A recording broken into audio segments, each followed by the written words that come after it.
The one thing I do want to state before I go into my questioning is the idea of making this a partisan issue is disgusting.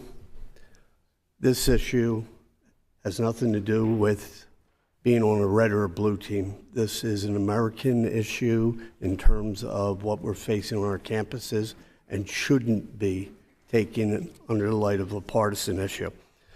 That being given, I do have some questions, particularly for the University of Pennsylvania and its president, who is within a couple thousand yards of my district. I'm going to start with back during August, Penn announced plans to host the Palestinian Rights Festival that was going to be held in September. And given that the ADL identified many of the speakers, I believe the number was 25, as anti-Semitic, this continued to happen. The idea of what happened during that event, after the event, and as much as last night, as I was traveling down here to see what is still happening in and around the campus, is extremely disturbing given the atrocities that have happened in the Middle East. So, Dr. McGill, did you have the power to stop this event?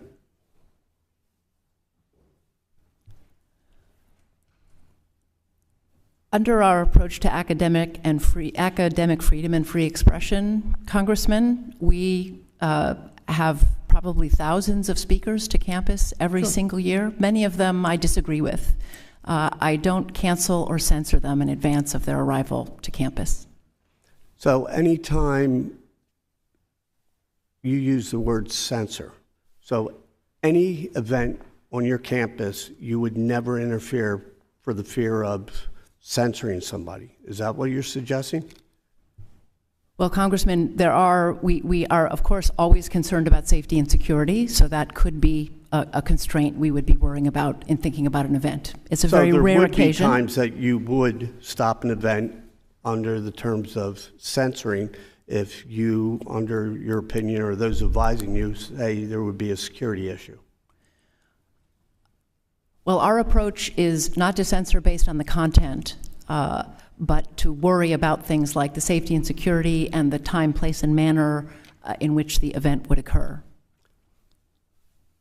So, given what happened in October, you could not see ahead that was going to happen, but the idea that groups coming on that are clearly identified as anti-Semitic would be of a concern. I was concerned about the anti-Semitism of some of the speakers at that conference, and also the timing of that conference was particularly painful because it occurred during the holiest time of the Jewish year. And that's why, in advance of the conference, while saying that we are committed to academic freedom and free expression and the conference would go on, I specifically condemned the anti-Semitism of some of the speakers. Condemning, but you would have the power to stop it if, in your opinion, there was a security issue. Well, Congressman, whether there is a security issue is something that I leave to our public safety individuals, and I defer to their judgments on those matters. Did you ask them?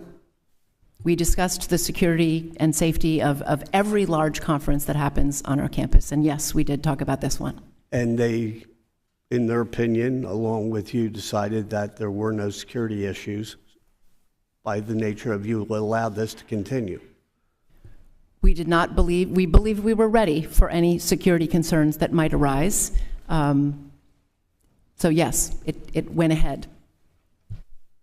In hindsight, do you think that was a proper decision?